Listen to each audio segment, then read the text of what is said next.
All right, here we go, everyone. Let's build or scale your Amazon FBA business together. Now, I'm gonna warn you right now, this video is not gonna be pretty, but it's gonna be one of the most valuable videos that you ever watch and will ever watch with Amazon FBA. It's not gonna be a definition guide, a how-to. I literally wanna sit here and build your Amazon FBA business together.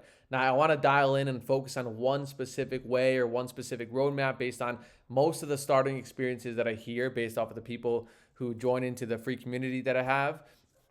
But I'll also tailor it off into a little bit of different ways of how to build out the business, okay? So let's literally build your business together step by step. And as we go through it, you can kind of talk to yourself, ask yourself, like, yeah, this is where I am with the business. This is maybe where I'm not. All right, here we go. So starting point. Now, this is going to be extremely confusing. I'll be completely honest. Like, it won't be one direct way, one perfect way of all of the writing. It's going to be a little bit scattered, but it's going to work. It's going to work out, and it's going to make a lot of sense as we go through it. So let's talk about our starting point. And what I always like to start with, we'll say capital. Now, I'm going to recommend in the $1,000 to $1,500 range, right? Now, again, of course, if you start with $2,000, $3,000, $5,000, and you have the right information, that's even better. But as long as you're in this kind of range here, when it gets to $1,000, it gets a little bit tighter, a little bit harder, you're in a good spot. Anything below that, I'm just going to flat out say it. I do not recommend you starting Amazon FBA. Get to this point, get the right information, and then start to build onto it. But this is not the end of it. Even being here doesn't make you be at the end of it. From what I've seen in the community, sorry if it's a little bit scattered here. And again, I'm basing off of what I'm seeing on a daily basis. There's literally thousands of people every single day who are building out the business. So I'm seeing a ton of different experiences. From what I'm seeing in the community, we'll call it like this: people who continue to invest win. Now, this is such a big one. This was probably one of the biggest things that I've learned so far from having the free community. Literally, there's 1,200 people now. It's joining by like 20, 30 members a day.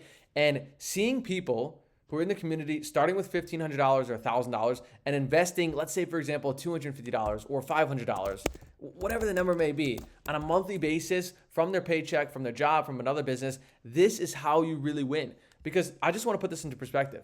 If you do get like 30% ROI when you deploy $1,000 into capital, let's say some of that money goes to expenses like softwares or training or education, something like that. Well, and you get 30% ROI, that's $300 profit, gross profit, right? Again, you have maybe some softwares that got cut up in some of the other costs. But if you take that 300, then you also pile in like 250 or 500. Now you have $600, $700 that you're pouring back into the business, into inventory. Now you have $1,600 to play with, and so on. And it builds out from there, okay?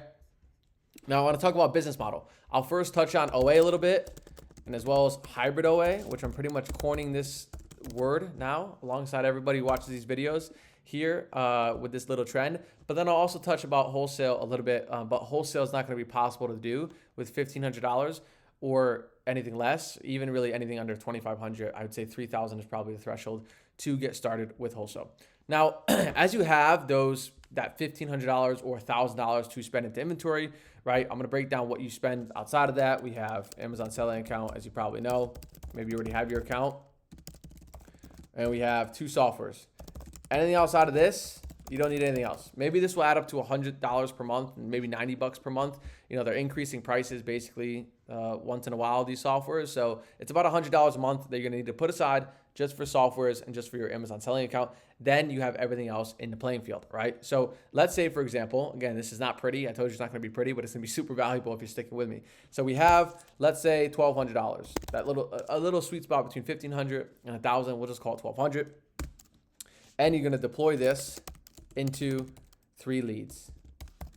Now, if you have $1,200 into your bank account, you have no job, no income, and you're really banking on this paying your next month rent, your next month bills, I'm going to save you in the business before you even start. Don't do it. Seriously, don't do it. And listen, I could sit here all day long and say, yeah, it's the greatest, easiest business model to start. Have $1,200, turn it into $1,000, $10,000. I'm never going to do that. Do not start the business if you're relying on it paying a certain bill or rent or taking money out within 3 weeks or 4 weeks. It will not work. I will save you all the time that you spend into learning, talking to people, and sourcing. Just please, don't do it if it's really that pressure, because it cracks so many people and it's so hard. So that $1,200 is gonna go into 3 leads, and we'll call it $400 a lead. All right, so we have 3 leads now, right? It's not bad.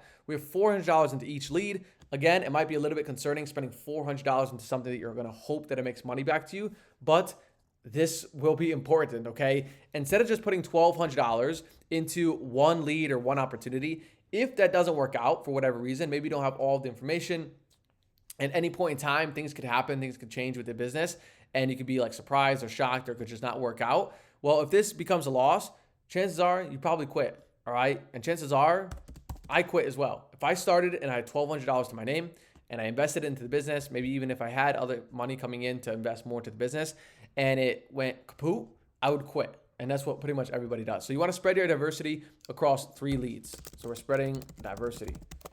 This way, if one doesn't perform as well as the other one, maybe you sell through your inventory a little bit slower of how many test units you bought.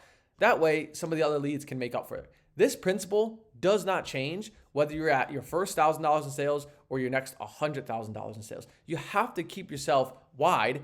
Don't spread yourself too thin and just invest all of your chips into one basket. I'm pretty sure that's the same principle across every single business model, okay? So let's talk about the first 1 to 4 to 6 months, I guess you could say. We'll call it 1 to 5 again. I kind of in that sweet spot between 4 and 6 again. So your first 5 months into the business, again, this is not for profit making. Again, you're going to be making money with these 5 months if you're doing everything right, but it's not for profit making. It's not for paying your rent, not for paying your bills, and not for making you a millionaire. All right, I guess I'll write those out. Not for bills. Even if it sounds a little bit funky, it's important to know. This is critical because a lot of people who get into this, sometimes you watch content online, whether it's like a long form YouTube video or maybe like a short form video on like Instagram, Facebook, or an advertisement. And that's typically what's shown in those ads or those videos. So it can kind of, gloat you a little bit or get you sidetracked. So these 1 to 5 months of the business is not for any of the things in the bottom. All right. So let's talk about what the 1 to 5 months is going to look like and what you have to focus on gating. This is going to be a challenge you're going to face. And if you're selling right now, obviously you're facing this challenge. Sell for volume for the account, not for profit. So I get this message, I would say once a day at this point on school, in the community, from people who are starting the business, in the free community at least. And they'll say, everything I find is either ungated or gated, or not profitable. And it's normal. It is more normal than being ungated more often, right, as a new account. Because I need you guys to picture it literally on the side of Amazon. And again, just outside of ungating, picture everything the way Amazon thinks. Literally everything. Like, if Amazon can trust you as a seller, if you have their integrity, you're going to be in much more favorable positions with them. Buy box, selling units, account health, ungating, you name it. So for Amazon side of things, is Amazon going to trust you in those first few months, or even if you have 0 sales in the business, that what you're going to deliver to a customer is going to be valuable? Think about this. Amazon is the biggest marketplace at this point in history of e-commerce and will be forever. And products are getting delivered to customers on a daily basis. No one, gets an Amazon box and says, is this going to be authentic or inauthentic? I've never heard of that. And Amazon wants to keep it that way.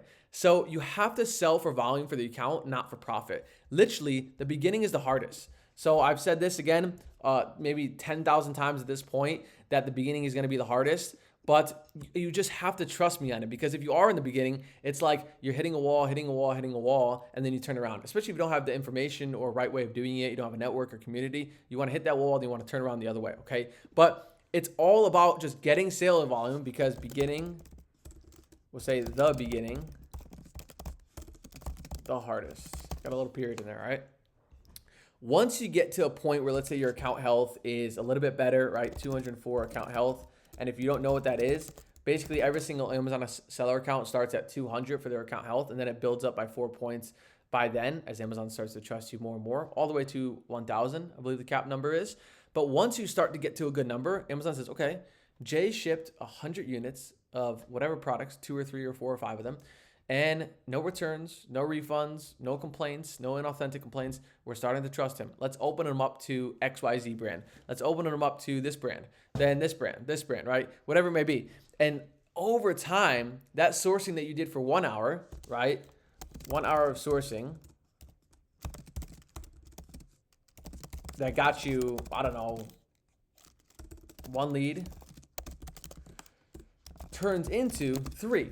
Again, it's not changing the world, right? Going to your account health a little bit, but it all of a sudden opens up so many more opportunities for you into the business, all right? So get to sell through for volume. Don't look for profit. Don't look for paying your rent, anything. Just sell through. Even if you're breaking even, 5% ROI, 10% ROI, sell that inventory through. Start to learn the business. Do a full sales cycle, in and out of the inventory, understanding of how inventory is going to go through your prep center or yourself, which I'll talk about in a second as well. And then you're in a point 4 to 5 months later, maybe you have a little bit more money in the business because you poured in more capital from your job or another income.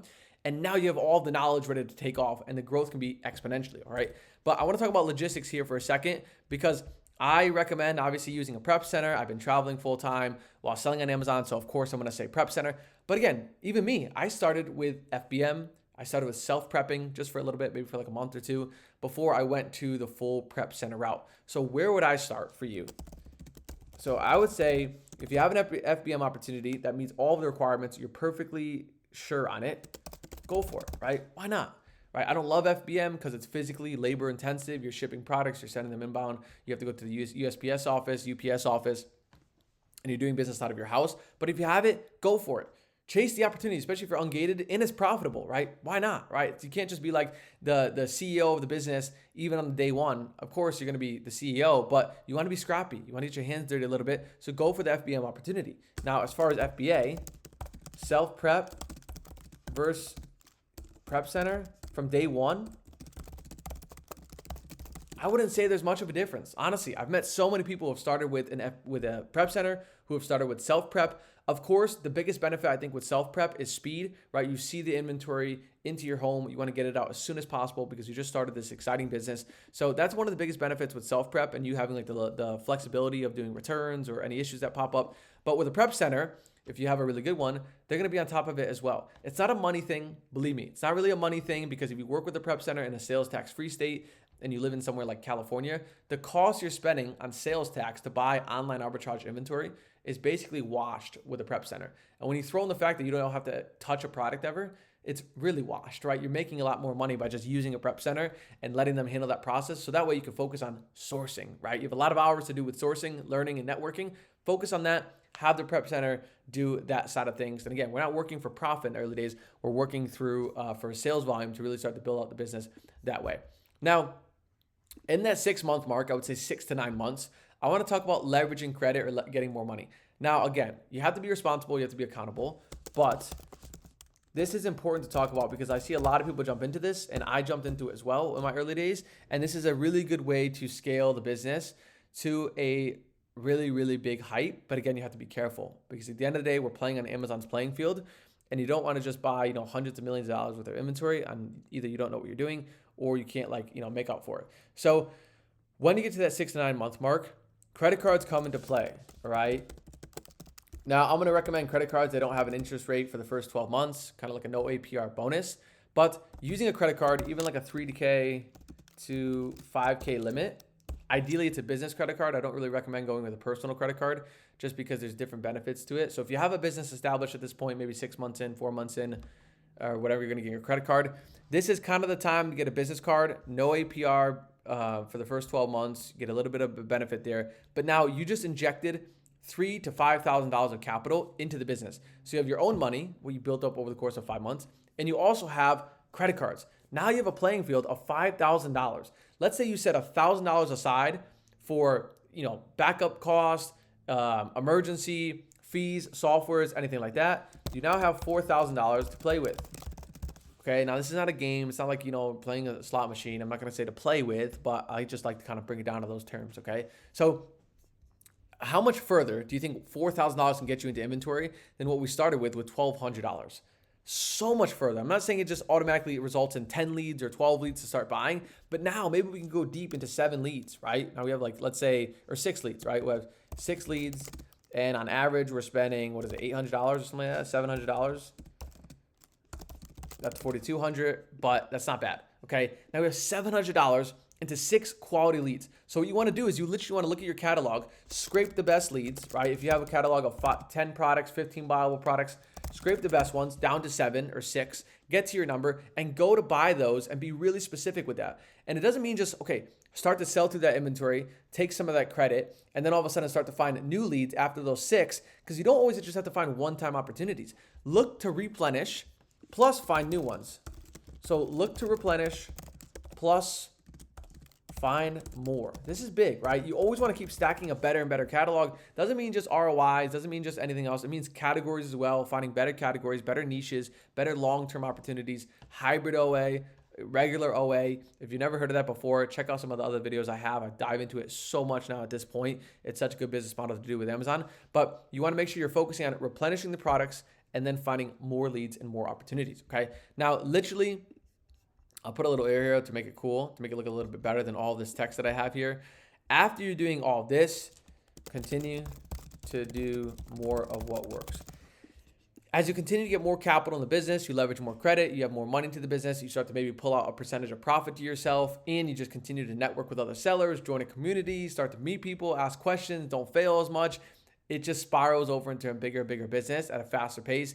And again, I went from basically zero to having the business up and running and being at 40K per month in sales, in revenue in 12 months. I think it could happen in 3 months or 6 months if you have a lot more money in the business or ready to play with right off the bat. But take my example to the bank, because I think it's really possible, especially nowadays, all right? But now I want to touch into this really quickly. Before we go into that, I want to go into wholesale really quickly, because people ask me all the time, I want to start Amazon FBA wholesale, right? But they are trying to start with a budget of less than 1,000. So you're trying to start a wholesale budget with an online arbitrage amount of money, or a wholesale business with an online arbitrage budget. This just doesn't work at all. This barely works for online arbitrage. Not barely, but it works. But it makes it harder for online arbitrage. Now, if you're starting with wholesale, this is literally near impossible. And I would say you're walking right into the dungeon of failure. You can't even open up most wholesale accounts for $1,000. Never mind how hard it is to open up wholesale accounts in general. I'm not saying to scare you or to get away from it, but you have to have a good amount of capital into the business. Let's say, for example, 3,000, even if you have 5,000, but you can't just say here, oh, well, I have, $15,000 liquid at this, I'm in the best position ever. You still have to have the right information, because you could spend $5,000 across 3 quality leads, thinking that you're going to get 30% ROI, but then you have no idea what you're buying, and then it becomes all losses. Now we're down 15K, and that's the worst thing that we want to do. We don't want to lose money. So when it comes to wholesale, get to that $3,000 to $5,000 point. If you have way more in the business, like 15 or 20 or 25 to spend, you're in such a good spot. Now, a lot of these principles between OA and wholesale cross over. Of course, the money doesn't cross over. You can't start with less money like you do in OA. But when it comes to selling through for volume, when it comes to, if you have FBM opportunities, you're doing it yourself, sell it through. When it comes to getting more money to the business, finding better leads, going in bulk a little bit more, replenishing, a lot of that stuff plays the same factor. I will say here, it's a little bit harder to test with wholesale, because you're placing POs, right? They're not to say they're non-returnable, even though they aren't, but it's just, you're spending $1,000, and a lot of people spend that $1,000 to get ungated. That's a terrible way to do it, by the way. But also, you can't just like sell through for, see if the product's gonna work and spending $2,000 into it or $5,000 into it, because you have a lot of risk on the table. And if that, 3,000 gets held up, let's say 3K held up, and you had 5K total for inventory, now you have $2,000 to learn with. You always have to think of it as a learning lesson. I've tried to preach this as much as possible, but everything in the beginning is a learning lesson, unless you have the perfect amount of information, unless you have like a mentor or guide and a lot of money to start to spend into it. But you don't want to fail with your money, and you want to learn as quickly as you can while making this little amount of mistakes. And again, some of that stuff is a recipe for success. I'm going to make an entire video on this, like a recipes for success in 2026 with Amazon FBA, because I think I have some really good pointers that I don't see that's talked about online, like definition of how to start, how that only gets you so far. And I think it would be really successful. So let me know what you guys think of this video. Again, it was scrappy. It was a little bit wild, but there's a lot of information jam-packed into here and give you a lot of pointers on a good way to scale the business. So there we go. And I will see you guys into the next one.